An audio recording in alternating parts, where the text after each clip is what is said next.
Magandang umaga, ito po ang Mike Abi Live. Sabay na yung napapanood at napapakinggan sa PTV4, Radyo Pilipinas, IBC 13, Facebook page, Mike Abi Live, ngayong araw ng Friday, February 7, 2025. 7 days na lang, 1 week na lang, araw na ng mga puso. Kasi month ng mga puso ngayon, sabi niya, February month na ngayong buwang ito. Ayan, Happy Valentine's po. Advance happy birthday na rin kay dating Senate President, now Chief Legal Counsel, Juan Ponce Enrile. Baka makalimutan, i-advance na natin kasi birthday niya sa Valentine's Day. Pang 101 years old. Wow, sana all. Sekretary, mabuhay ka. Good morning, sir. Ingat lang po. Tuloy ang ating mga balita mula dito hanggang sa buong mundo. Kaya't kasama ang mga Pilipino sa abroad na ating mga pinaglilingkuran dahil ang mga balita rito ay mula sa loob at labas ng Office of the President at sa ating pamahalaan at pribadong sektor. Sa isang press conference kahapon nga po ito, February 6, mariing pinabulaanan ni Pangulong Ferdinand Marcos Jr. na nakialam siya sa impeachment laban kay Vice President Sara Duterte. Iginiit ng Pangulo na simula pa lamang ay tinutulan na ang pag-impeach sa Vice Presidente. Lalo't marami pa anyang mas importanteng problema ang bansa na dapat ay unahin. Samantala, Pangulong Marcos pa rin, Pangulong Marcos Jr., bukas na magpapatawag bukas daw para magpatawag ng special session, gano'n ba? Para ho sa umaksyonan daw po ang ng Senado ang natanggap na reklamong impeachment laban kay Vice President Sara Duterte. Well, may mga isyong legal at technical, political itong usaping ito, umiinit. Magpapatawag ba o hindi? Kailangan ba o hindi? Abay, alamin natin. Kaya lang sabi ng Pangulo, ayaw niyang makialam kasi eksklusibo yan sa Kongreso at Senado. Pag nagpatawag ng special session ng ating Pangulo, di parang nakialam. O kaya nga Kaya tingnan natin kung meron bang susuko rito. Meron bang bibigay? Talaga bang kailangan na ito ngayon or next Congress na? Naku, ito yung sinabi, pakinggan po ninyo. Sinabi po ni Senate President Chis Escudero na sa Hunyo na maaaksyonan ng Senado ang Article of Impeachment laban kay Vice President Sara Duterte. Hindi rin daw magdadaos ng special o ng impeachment trial o paglilitis ang mataas na kapulungan sa susunod na 3 buwan dahil naka-session break nga po ang Kongreso. Wow! Mabibitin. Ipinuntuho ni Escudero noong isang araw lamang anyay huling araw na ng sesyon ng Senado ng kanilang Senado ng mga bandang alas 5 anya ng hapon ang nakarating sa Senado ang verified impeachment complaint na mula sa Kamara. Dahil dumaan pa anya ito sa proseso at verification, checking daw po ng mga dokumentong isinumiti ng Kongreso. Hindi naman anya nakahabol sa sesyon ng pagbanggit o pag-refer sa plenaryo ng impeachment complaint. Nagmadali kasi si Villanueva, biglang nag-motion ng i-adjourn na, nag-uwian na kaya hindi na nasingit yan. Nagmamadali pa naman si Secretary Velasco nung umalong hapong yun. Parang mula Batasan Complex sa Quezon City hanggang Pasay kung saan nandun ang Senado, tinakbo lang yata 30 minutes para mahabol. Pagdating doon ala din. Anyway, dahil isong political, technical, at legal. Kaya legal or constitutional law expert ang ating kakausapin ngayon, dating Pangulo ng Integrated Bar of the Philippines, si Attorney Domingo Cayosa. Ayan, susukin na rin natin ito sa mga nakaraang mga araw pa. Attorney, kamusta na po kayo? Si Mike Abi po ito. Magandang umaga po. Morning, Mike. Magandang umaga. Good morning, Attorney. Sa nakikinig at nood sa inyong programa. Ay, salamat to. Okay, medyo sa ba yung hina ng sa atin ba yun o sa ano? Anyway, sana malinaw na ating madinig. Attorney, ganito, pasensya na po kayo, pakitulungan nga ninyo kami at ang taong bayan kasi nagbubungguan na itong magagaling na eksperto tungkol dito sa impeachment. Sa tingin po ba ninyo talagang hindi pwedeng ngayon na ang impeachment ang trial sa Senado or sa June pa? Ano ho ba talaga ang nakikita rito ninyo bilang isang abogado? Well, ayon sa konstitusyon, pwede namang ngayon na. At malinaw ho kasi yung konsepto ng impeachment, which is a mechanism for accountability of public officials, yung matataas na official ng Republika. Nakalagay ho doon na pag dumating ang impeachment complaint, yung trial shall forthwith proceed. Ibig sabihin, didinggin yung complaint sa lalong madaling panahon. So, ngayon, may nagsasabi na dahil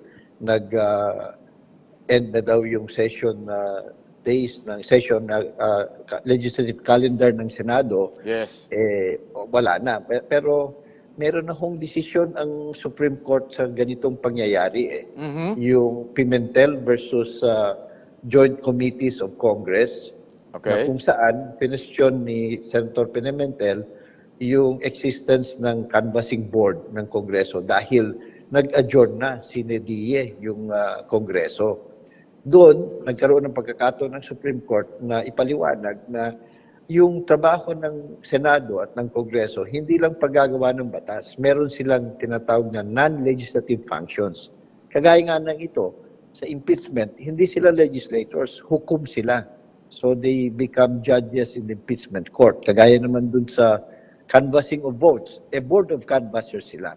So doon, pinaliwanag ng Supreme Court na kahit natapos na yung session days, yung legislative calendar ng Kamara o ng Senado, tuloy pa rin ang termino ng Senado. Hindi naman nawawala yung authority at poder at obligasyon ng Senado kasi ang term naman 6 years.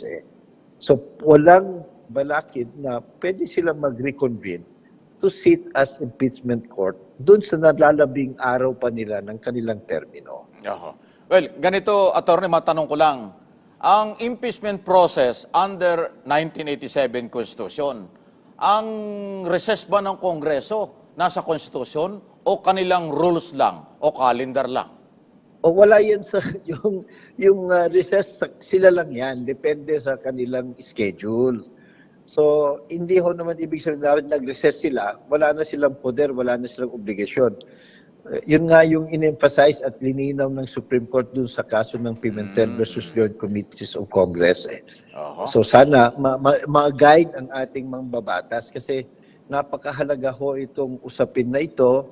Nagkakaroon ng tension at tinitingnan ng mga investors, mga tao. Tayong taong bayan, gusto rin natin malaman ang katotohanan. So di ba, mas maganda sana na sa lalong madaling panahon, mabigyan ng pagkakataon ng Vice President na sagutin, di ba?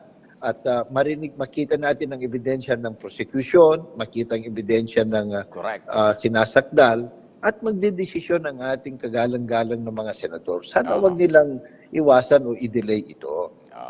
So dahil dyan, ito naman hindi puntong legal, pero ito yung hindi ko nakakalimutan na mga sinasabi ng mga taga-Southern Tagalog Ewan ko kung alam mo ito. Pag gusto raw po, maraming paraan. Pag ayaw, marami rin dahilan. Alam ko, wala sa batas yun. Pero parang in public, parang lumalabas. Parang ganon. Tama ba, Atty.? Tama ho yan. Pero, di ba, ang ating ina-emphasize naman, yung rule of law, yung constitutional mandate. Yes. Hindi ho ito yung kung ano lang gusto kung anong convenient, di ba? Ito trabaho, dapat alalahanin nila, public officials din sila, hinalal sila para gampanan ang buong kabuuan ng kanilang obligasyon. Kung gusto na lang na mag-recess sa kagagawa ng batas, wala namang problema, naiintindihan natin yon. Pero wag naman nilang kalimutan yung constitutional duties nila na iba yung pa. kanilang mandato. Ayan. Oo. At saka yung, di ba, mas maganda yung meron bang matinding rason para i-delay yung paghahanap ng katotohanan at para mag-unfold yung due process, di ba? And rule of law. Tungkulin nila maging juez Yan, hinalal natin sila, hiningi nila ang mandato, binigyan natin. Sana naman wag nila masyadong patagalin at ipagpaliban. So kung dahil dyan, hindi na kailangan ng special session, di ba? Or mag-declare ang Malacanang at mag-request ng Malacanang ng ganon special. Dahil nga kasi, kung gugustuhin naman, pwede naman gawin. Yung majority vote lang naman yan. Pero kung sakasakaling talagang merong iba na ayaw, isang pamamaraan naman yung special session. By magre-request yung nakakarami sa kanila, eh di i-request din sa presidente and then they will call for special. Pero sana wag nang paabutin sa ganon. Di ho ba? Kasi ito naman, legal naman at malinaw na authority at katungkulan nila. So, public accountability itong pinag-uusapan plus yung fairness. Eh, so far, ang narinig natin yung mga hearing sa lower house. Ngayon, ang pagkakataon ng Vice President, eh di sumagot siya at malitis. Maganda dito, Mike, makikita ng buong sambayanan yung yung proseso. Tsaka, Diba? balikan ko lang yung issue ng pag-i-issue or yung special session. Hindi mahihirapang gawin yan mismo ni Pangulong Marcos Jr. Alam niyo kung bakit, attorney? Kasi ang sabi ng Pangulo, ang Executive Department, siya bilang Pangulo, ayaw niyang makialam dahil alam niya, exclusive na karapatan at trabaho ng Kongreso at ng Senado ang impeachment process. So, ayaw niya makialam. Ngayon, kung mag-i-issue ng special session, magre-request sila, eh di parang pakikialam din yun. Kaya malabong gawin yun ng Pangulo. Tama ba, attorney?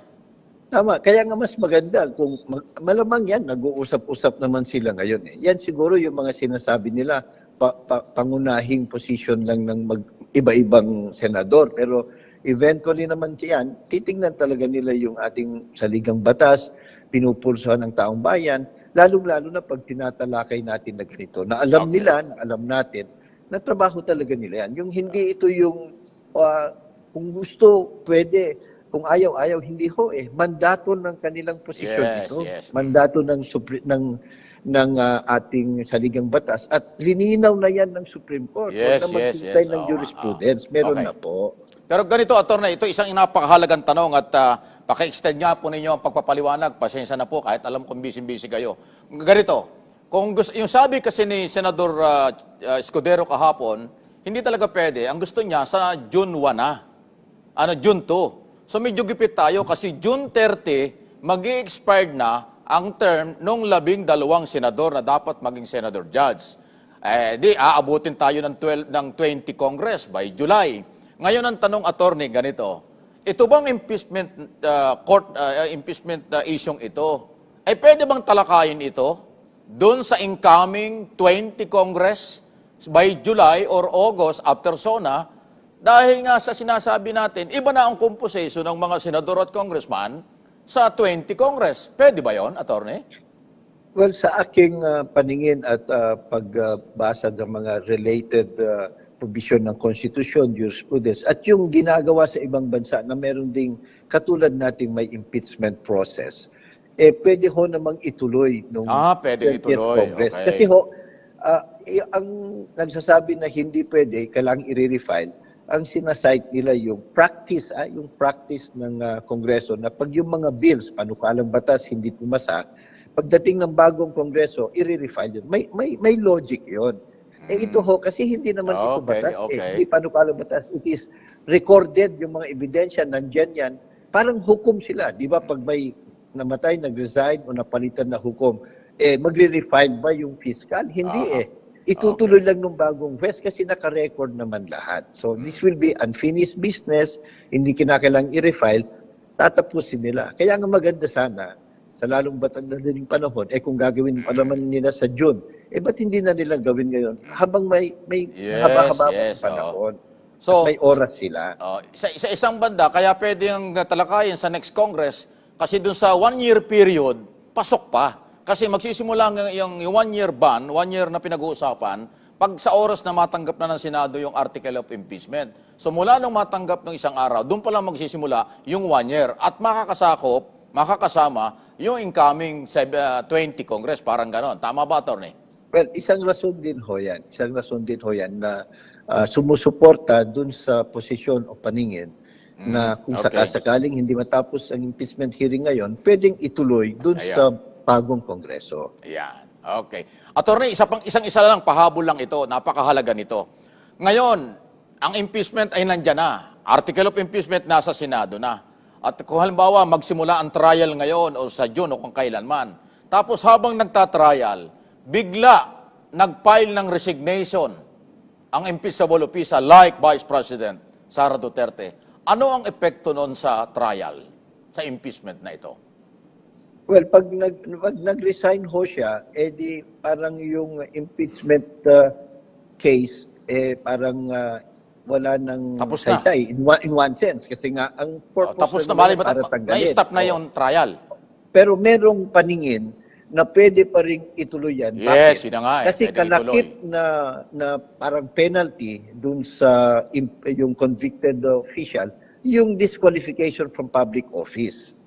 Correct. Pwede rin wala pang president na ganyan, pero nangyayari yan. Kaya yung Supreme Court, tapos na yung issue na matagal na, pero tatapusin pa rin nila yung kasong mabagal na umusad para lang may guidance. Yeah, At yes. lalo ito, meron kasing kalakip na pag ikaw ay na-impeach, pwede kang automatic na disqualified ka from public office. Ito mahalaga din para sa mga politiko. Okay. Well, kasi alam mo, meron kasing issue dyan eh. Kapag kasi na-impeach, talagang ban siya sa any public office sa darating na mga araw pagka na-impeach siya. Pero kung magre-resign, pwede siyang kumandidato sa susunod na mga eleksyon. Yun yung mga technical and legal issue dyan eh. Pero siyempre, pauna lang naman natin yan. Hindi ko naman sinasabing gagawin. Kaya nga may pasubali ako kung sakaling gagawin, anong epekto. Pero pwede palang ituloy, pwedeng hindi. So bahala na yung ating impeachment trial kung sakaling magsisimula. Attorney, salamat po sa inyong oras at nakatulong tayo sa ating mga kababayan sa kaalaman dito sa masyadong masalimuot na usapin. Salamat po at magandang umaga. Maraming salamat. Magandang umaga po sa lahat. Okay. Salamat po si Attorney Domingo Cayosa, ang isa sa mga constitutionalist law expert nga po at dating Pangulo, Presidente ng Integrated Bar of the Philippines. 20 minuto makaraan po ang alas 9 na umaga. Sana po nakatulong kami sa inyo, pero break muna kami. Huwag kayong aalis, nagsisimula pa lang ang mga balita at talakayan. Siyempre, interview sa likod ng mga balita dito po sa Mike Abi Live. Sa aming pagbalik sa ilang sandali.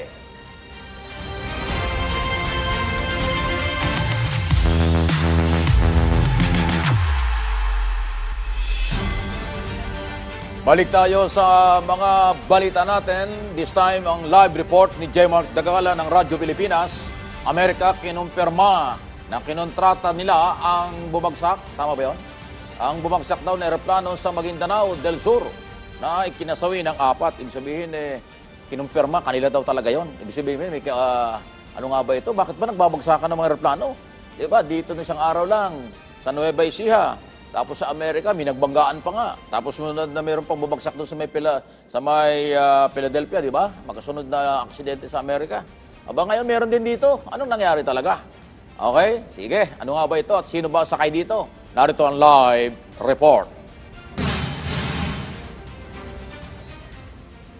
Yeah, Mark. Naku, wala ko okay na. Baka nagbibilang pa ng biktima. Yeah, Mark. Aha, sandali, hindi makapasok. 25 minuto makaraan po ang alas 9 ng umaga. Philippine National Police suportado sa pagpapalawig ng termino daw po ni PNP Director General Romel Francisco Marbil. Ayon kay Public Information Chief Police Colonel Randolph Tuanyo, okay? Nakatuon ang buong hanay ng PNP na ipagpatuloy ang mga programang sinimulan ni General Marbil. Kabilang sa mga nasimulan daw ho ng PNP na pagtatanggal ng mga Area of Police Command at pagpapalakas ng kakayahan daw nito bilaban sa cybercrime ayon sa PNP. Ang commitment nga daw po nito, ibig sabihin talagang kailang ginagawa kaya ni General Marbil at sa publiko ay ang masiguro na mapayapa at maayos ang 2025 midterm election sa Mayo. Nakatakda na asahan niyang magretiro nga po si Marbil ngayong February, ngayon pala ito, araw na ito, February 7, bilang mandatory retirement sa edad na 56 years old. Happy birthday, General. Ang napakalaking pa-birthday sa iyo ng ating Pangulo na siyang inyong Commander-in-Chief ay 4 months extension sa iyong pagiging PNP Chief. Although trabaho yan, dapat makaka-relax ka na mamayang gabi hanggang susunod na mga araw, pero hindi ka pa rin makaka-relax. Kasi ang regalo sa iyo ng Pangulo, dagdag na trabaho. Ganun pa man, congratulations pa rin. Bihira yan. Magpasalamat ka sa ating Pangulo dahil talagang ang laki ng tiwala sa iyo. Kahit na ang pa-birthday ay trabaho, pero tiwala at kumpiyansa pa rin. Okay? Salamat, Mr. President. President Ferdinand R. Marcos Jr. kumpiyansa sa pagtatalaga kay Dr.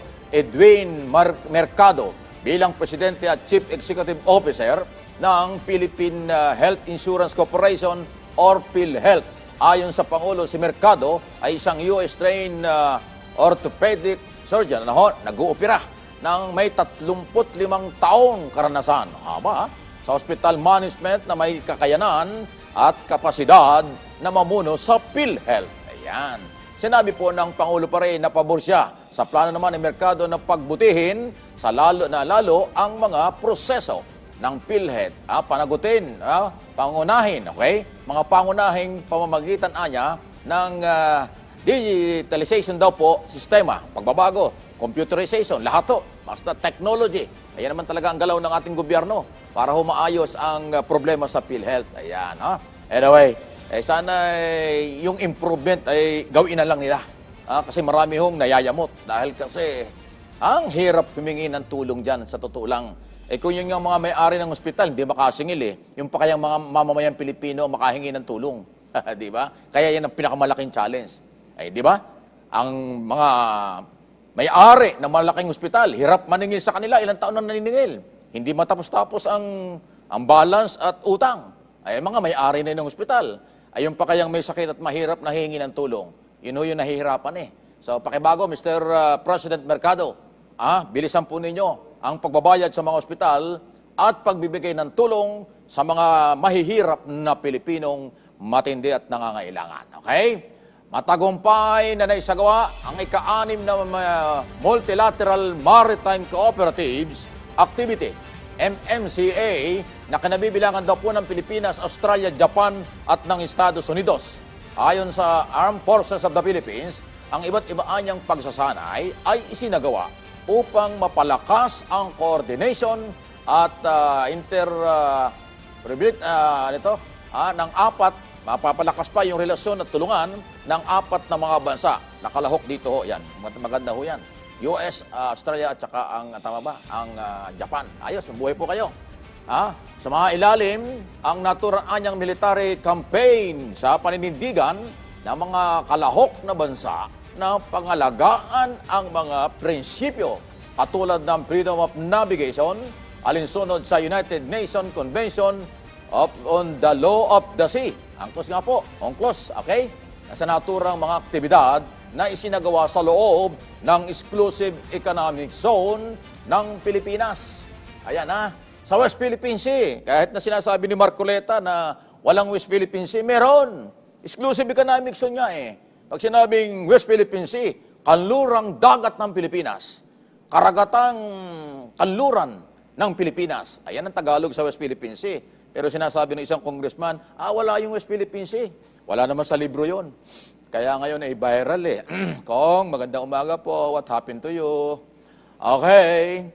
Philippine National Police nag-promote. Ganda naman itong pambagong taon na ito.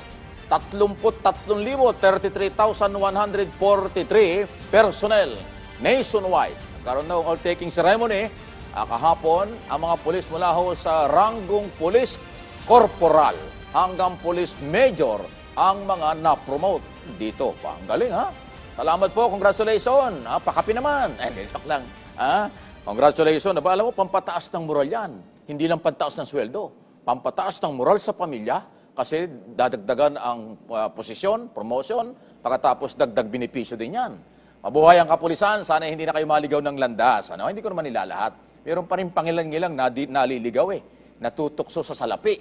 Natutukso sa kung ano-ano. Bawal matukso.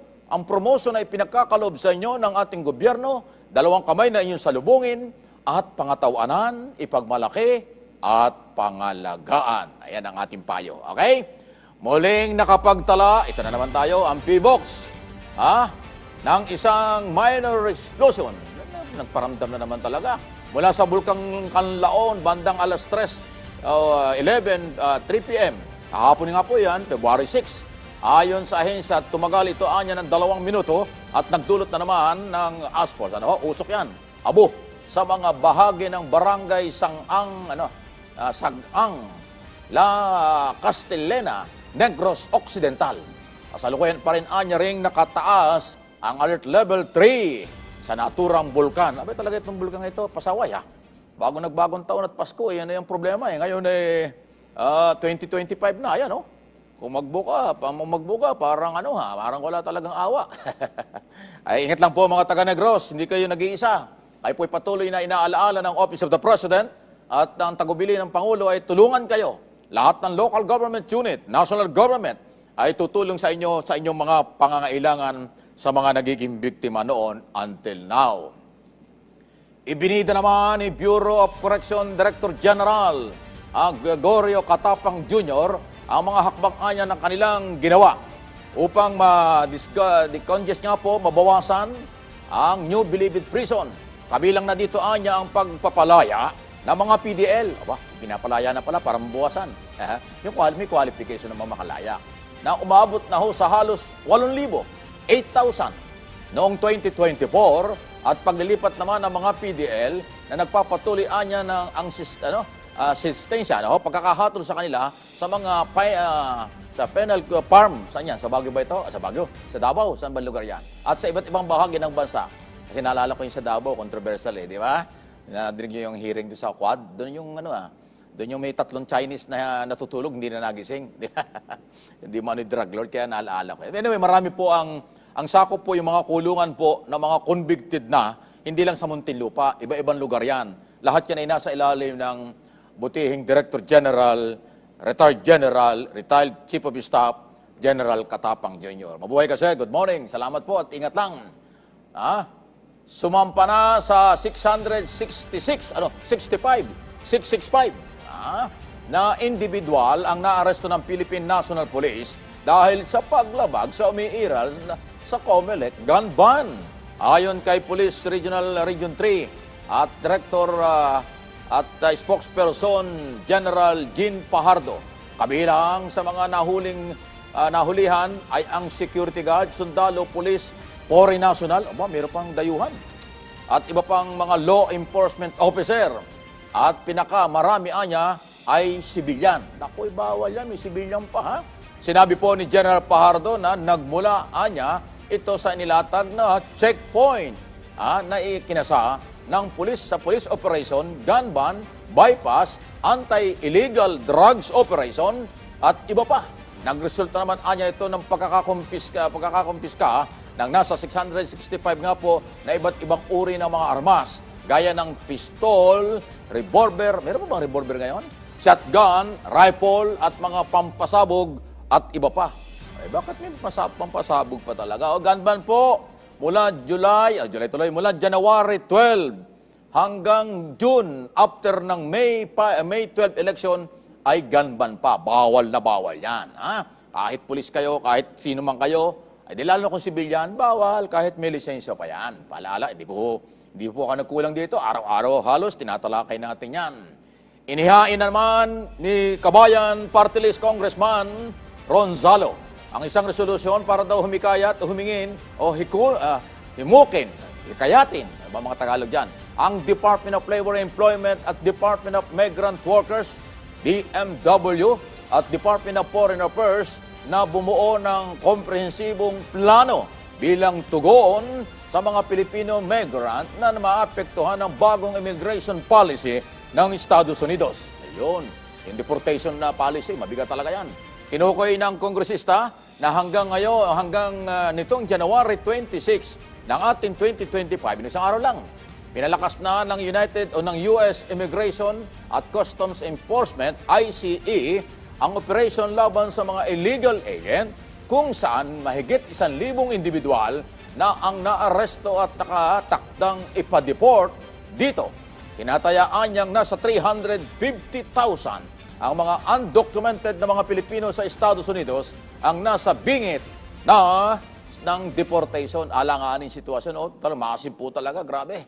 Lahat ng lahi ng mga undocumented sa Amerika, hinuhuli.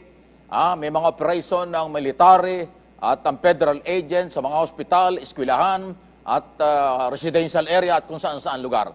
Pag nahuli ka at wala kang dokumento, papauwiin ka agad. Ang lupit, Kaya magdala kayo ng pasaporte na at iba pang dokumentong talagang kayo ay legal sa Estados Unidos. Dahil sa ilalim po ni President Donald Trump, hindi nagbibiro ang immigration policy na from day one, mula po nung siya umupo nung January 20, ay ipinatupad kaagad. 9:37 na umaga, magbabalik pa at magpapatuloy ang ating mga balita sa muling pagbabalik ng Mike Abilay.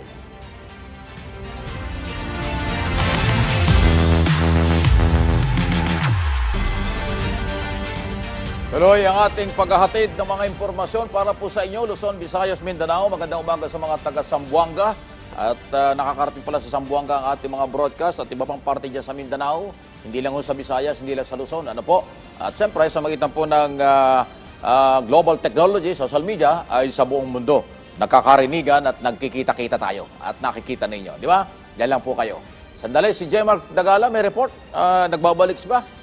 Ito yung may kaugnay nga po doon sa American kinumpirmang kinontrata nila ang bumagsak na eroplano. Ito yung nabanggit kanina doon sa may Maguindanao del Sur. Kinontrata, baka naghatid ng something, kaso bumagsak, 4 ang patay. Grabe naman. Narito ang detalye ng report. Live! Yes, partner, kinumpirma ng United States sa Indo-Pacific Command o Indo-PACOM na kinontrata nila ang bumagsak na eroplano sa Maguindanao del Sur kahapon. Sa ipinadalang pahayag ng Pentagon sa Campo Aguinaldo, sinabi ng US Indo-PACOM na magsasagawa sana ng kanilang intelligence, surveillance at reconnaissance support ang Beechcraft King Air 300 na patungong Cotabato City mula sa Cebu. Nabatid na isang US military serviceman at 3 defense contractor ang sakay ng bumagsak na eroplano na sinawing palad sa naturang insidente. Bukod sa kumpirmasyon, wala nang idinagdag na detalye ang Amerika sa insidente at lalo nagpapatuloy ang investigasyon dito. J. Mark Dagat.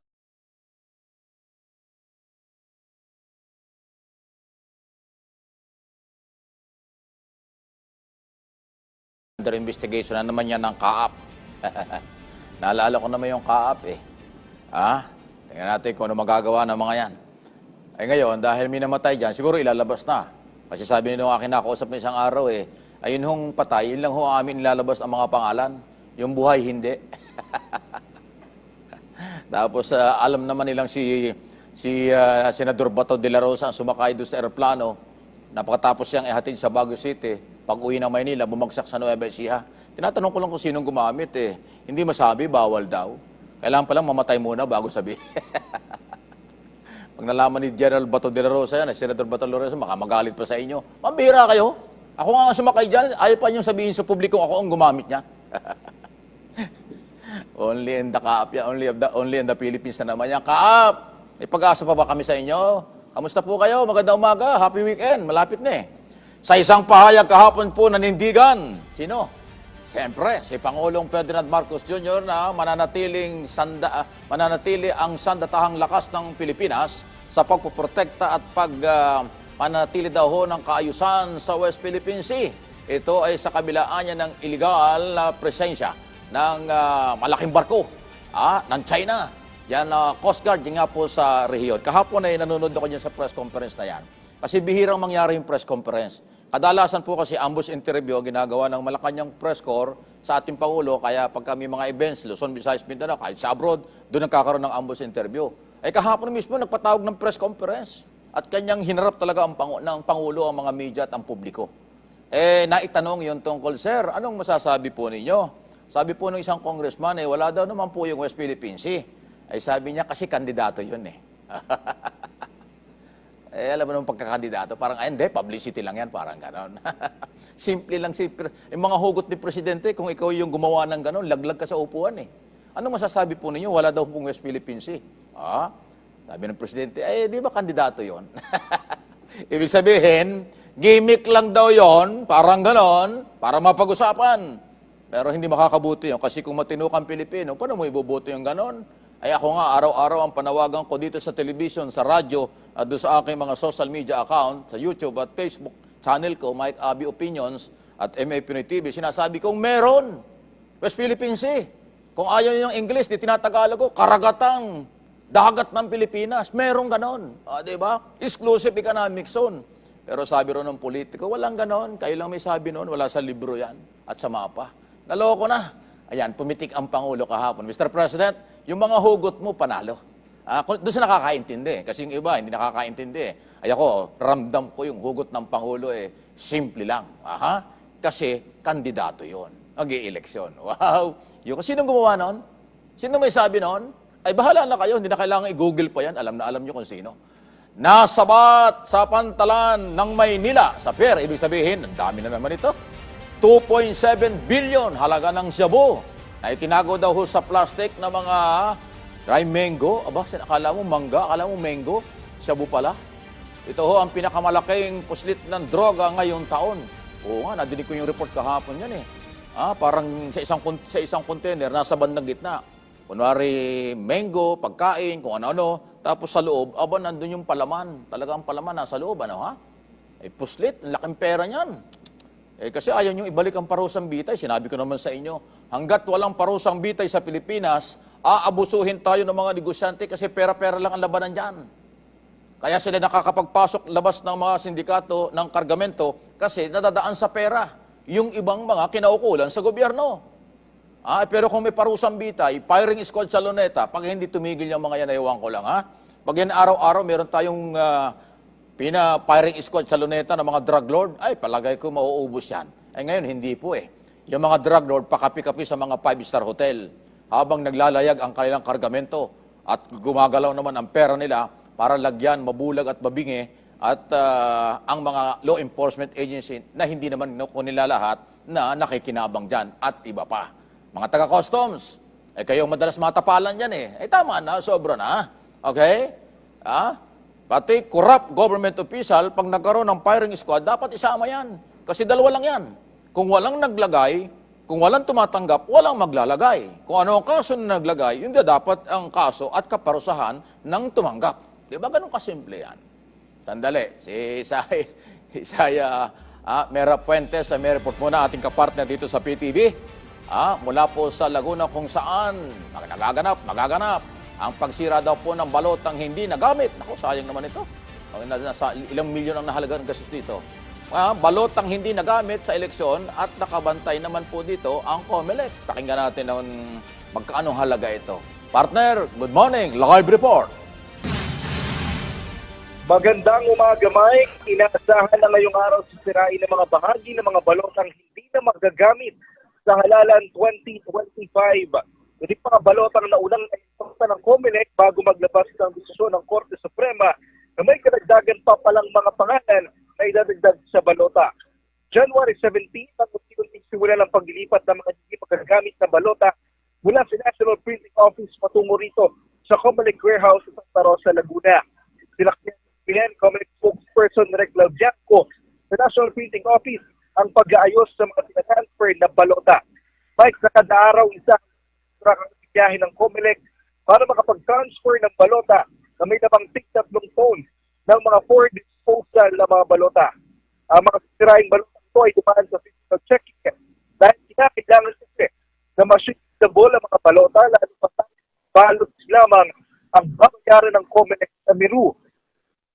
Ang mga for disposal na balota ito ay sasagdaling sa paper recycling melting process at yan sa rules and process procedures the National Archives of the Philippines. Siniguro naman ang COMELEC na itas ang mga balota at hindi po papasakan ng karimpan at sa gayon ay hindi rin ito magamit sa paparating na halalan.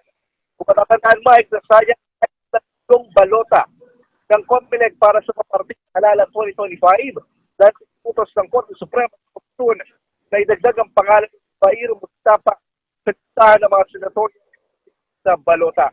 Ngayong umaga, Mike, unang tinatid papunta sa Mabalacat, Pampanga, yung mga trimming parts ng mga balota upang doon daan sa melting process. At yan muna ang update mula dito sa Santa Rosa, Laguna. Balik ko na sa Mike. Yun kasi medyo mahangin yata sa lugar na yon. Malakas ang hanging amihan, baka may habagat na ron. Kasi lumulundo-lundo yung signal Pag amihan, medyo manipis lang ang hangin. Pero pag may habagat, may pabugso-bugso Yan lang, wala tayong kontrol doon, di ba?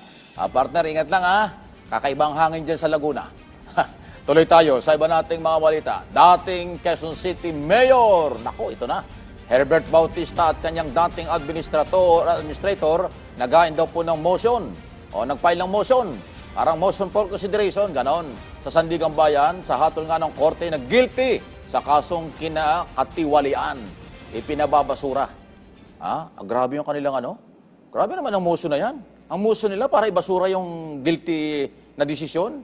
O baka naman motion for consideration na para naman bigyan siya ng consideration pero hindi naman basura. Kasi pag sinabi mo ibasura yan, para mo namang sinabing di marunong magbasa at sumulat yung mga judges, mga justices natin. Herbert, ayusin mo yung motion mo, baka hindi ka na, baka makalabuso ka niyan. Kasi motion mo pa lang motion para ibasura. Hindi pwede yun kasi mayroon ng desisyon. Guilty ka. So consideration lang na siguro ibaba yung kaparusahan, pwede. Pero yung motion para ibasura, yung kaso mo, delikado, guilty ka na Makukulong ka ng kung ilang taon dahil nga daw di umano ay walang bidding, ang corruption, nung ikaw ay mayor. Sayang itong si Bistek, tumakbong senador ito nung nakaraan, di nanalo. Tapos ang nangyari, convicted sa graft issue, corruption, before Sandigang Bayan. Okay? Anyway, meron namang proseso. Tingnan natin kung hanggang saan yung motion for reconsideration na yan. Kung sa kauna-unahan daw ho na pagkakataon ay nakapag-usap na. Ayun, yun pala. Sa pamagitan niya ng telepono si Defense Secretary Gibo Gilbert Teodoro Jr. at bagong US Defense Secretary ng Trump administration na si Pete. Ayan, si Pete Hegseth. Ayan, yun, ang dating yan. Yun silang dalawa yan, Ay, mistiso kasi parehas kaya akala ko, parang sino ba dito yung Amerikano at saka Pilipino? Ay, parehong mistiso, ayan, Wapo rin, parehong mama. Okay. Tinalakay ng dalawang opisyal ang kahalagahan daw po ng pagpapahupa ng tensyon sa South China Sea or West Philippine Sea. Natalakay din nila ang pagpapalakas ng Armed Forces of the Philippines, Philippine Military. Kasunod nito, muling iginit daw po ni Secretary Hegseth ang matibay na kanilang pangako commitment nga po ng Amerika. Pangako kaugnay sa nakapaloob sa Mutual Defense Treaty. Yan ang 71 years old na treaty. Gayon din kung paano sila makakatulong sa pagpapanatili ng katatagan, kapayapaan sa Indo-Pacific region. Ayun, ibig sabihin, hindi lang sa West Philippine Sea, sa Pilipinas, kundi Indo-Pacific region. Malawakan yan. Ayan po, bago kasi yan bagong sekretary. Dati si Secretary Lloyd Austin, yung Black American. Yun yung Defense Secretary ng Amerika under noon former President na si Biden. Ay ngayon, Trump na, iba na bago na. Pati yung Secretary of State, dati si Blinken, ngayon po ay si Marco Rubio, yung dating senador. So iba na talaga. Iba na ang galawan ngayon sa Amerika. Tingnan natin, sana ay kasintigas pa rin ng bakal ang relasyon ng Pilipinas at ng Amerika. Ikinagalak naman daw po ni Finance Secretary Rap Recto ang pag-unlad sa labor market daw ng Pilipinas noong 2024 kung saan bumaba ng 3.8% ang average unemployment rate na pinakamababa mula nang magtalaga daw ng datos ang Philippine Statistics Authority o PSA noon pang 2005. Wow, ang tagal na. Bukod dito, patuloy din anyo umanong dumarami ang dekalidad na trabaho para sa mga Pilipino. Ayan, panalo tayo. May quality na yung trabaho, nadagdagan pa may trabaho, mas marami may trabaho kaysa wala, parang ganon. Mula pa nung 2005. Ano ngayon? 2025 na, ang haba nung pinagdaanan. Ang galing, Magaling ito si Rap Recto. Tama-tama yung hugot ni Pangulong Marcos sa kanya. Dating senador, dating congressman ito, hinugot, ginawang finance secretary, magaling. Kasi naman talagang ekonomista yan, si Kabayan, Secretary Rap Recto. Yan, ng Lipa, Batangas. Samantala, wala na tayong oras. Happy weekend. Baka salamat nga pala kay Senador Rapi Tulfo. Senador, salamat po. Magandang umaga po. Alam bakit? Nakarating sa aking kaalaman pag siya daw inagigising ng maaga sa ating nanonood. Salamat, Senador. Nagtitiwala ka sa PTV, siyempre, at saka dito sa Mike Abby Live. Salamat sa pamilya ng mga Tulfo. Good morning, Congresswoman, Senador, yung pamilya, dahil nakikinig sila. Maring baka ngayon igising na rin. Ito yung, madalas daw siyang nanonood, nakikinig sa atin. Salamat, Senador. Rapi Tulfo. Isumbong mo kay Tulfo. So pag may nagsumbong kayo kay Tulfo, ako isusumbong nyo, hindi kayo action ni Tulfo. Hindi, joke lang. Kasi nanonood dito. Joke lang po biro lang po yan. Samantala, abangan mamaya, Bagong Pilipinas. Okay? At makakasama sa programang yan si General Manager Giovanni, tama ba? Miranda. Ayun, tama. Magsasakay tayo ng tren, PNR, ng Philippine National Railways. PNR, para ho sa kailang mga gagawin pa. Nagawa ng 2024 at gagawin ngayon 2025. At siyempre, sina Weng Hidalgo, Joey Villarama, mga bossing nila yan. Bossing natin ito, kaya napaka-low profile ng dalawang ito. Yan, Salamat po, salamat sa inyo. Ingat lang. Mamaya na, alas 12:30 ng tanghali, dito lang sa PTV4. Hanggang dito na lamang po ang ating muling mga talakayan. Magkita-kita tayo sa Lunes na. Diba? Kasi happy weekend. Pasok na yung weekend. Dito sa PTV4, makinig sa Radyo Pilipinas, IBC 13, at Facebook page, Mike Abby Live. Para sa Pambansang TV, sa Bagong Pilipinas. Salamat po.